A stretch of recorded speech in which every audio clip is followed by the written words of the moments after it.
नमस्कार मित्रांनो, महाराष्ट्र राज्यातील सर्व दिव्यांग अनुदान योजनेतील लाभार्थ्यांसाठी आजचा व्हिडिओ अतिशय महत्त्वाचा असणार आहे।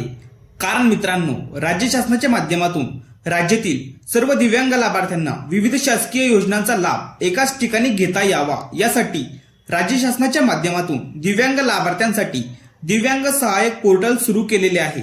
त्यासोबतच राज्य शासनाच्या माध्यमातून दिव्यांग, अनाथ, मतिमंद यांच्या प्रगतीसाठी किंवा त्यांचं पुनर्वसन व्हावं यासाठी राज्य शासनाच्या माध्यमातून 4 महत्त्वाची केंद्रे सुरू करण्यात आलेली आहेत। आणि जर या केंद्रांमध्ये जर तुमची नोंदणी झाली असेल तर वेगवेगळ्या स्वरूपाचा लाभ या केंद्रांच्या माध्यमातून लाभार्थ्यांना मिळत असतो। तर ते 4 केंद्र नेमकं कोणते आहेत याबद्दलची माहिती थोडक्यात समजून घ्या।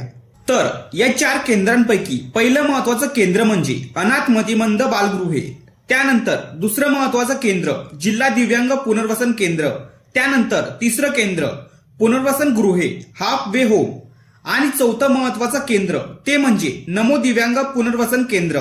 ही 4ही केंद्रे लाभार्थ्यांसाठी खूपच जास्त महत्त्वाची आहेत आणि ज्यांची नोंदणी या केंद्रांमध्ये असेल त्यांना खूपच फायदे या केंद्रांच्या माध्यमातून होत असतात। आणि तुम्हाला जर या केंद्रांमध्ये नोंदणी करायची असेल आणि 2500 रुपये व्यतिरिक्त अधिकचा लाभ या केंद्रांच्या माध्यमातून घ्यायचा असेल तर यामध्ये नोंदणी कशा पद्धतीने करता येईल याबद्दलची माहिती जर तुम्हाला पाहिजे असेल तर जास्तीत जास्त कमेंट्स या व्हिडिओवरती करायची आहेत। त्यानंतर एक सेपरेट व्हिडिओ यावरती बनवण्यात येईल। तर या 4ही केंद्रांमध्ये ज्या दिव्यांग लाभार्थ्यांची नोंदणी आहे त्या दिव्यांग लाभार्थ्यांसाठी राज्य शासनाच्या माध्यमातून एक अधिकृत परिपत्रक जाहीर करण्यात आलेलं आहे आणि राज्य शासनाच्या माध्यमातून जाहीर करण्यात आलेल्या त्या परिपत्रकानुसार दिव्यांग लाभार्थ्यांची नोंदणी ही दिव्यांग सहाय्यक पोर्टलवरती झाली पाहिजे या संदर्भात ते परिपत्रक आहे।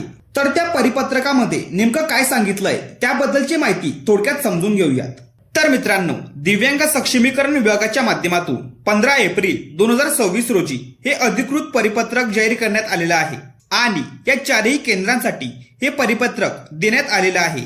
तर दिव्यांग लाभार्थ्यांची दिव्यांग सहाय्यक पोर्टलवर नोंदणी करण्याबाबत हे परिपत्रक जाहीर करण्यात आलेलं आहे। तर यामध्ये राज्यात दिव्यांगांना विविध शासकीय योजनांचा लाभ देणे तसेच त्यांच्या पुनर्वसनासाठी उपरोक्त उपक्रम दिव्यांग क्षेत्रात काम करणाऱ्या स्वयंसेवी संस्थांमार्फत राबवण्यात येतात। सदर उपक्रमांमध्ये लाभ घेणाऱ्या दिव्यांग लाभार्थ्यांची माहिती एकत्रित करणे आवश्यक आहे। विभागाकडून दिव्यांगांच्या मदतीचे एकत्रीकरण करण्याकरिता तसेच दिव्यांगांना सुलभतेने लाभ उपलब्ध करून देण्यासाठी दिव्यांग सहाय्यक हे ऑनलाईन पोर्टल सुरू करण्यात आले आहे। सर्व दिव्यांग लाभार्थ्यांची माहिती एकत्रित स्वरूपात उपलब्ध व्हावी यासाठी आपल्या केंद्रांमध्ये लाभ घेणाऱ्या सर्व दिव्यांग लाभार्थ्यांची नोंदणी दिनांक 30 एप्रिल 2026 पर्यंत सदर पोर्टलवर करण्यात यावी।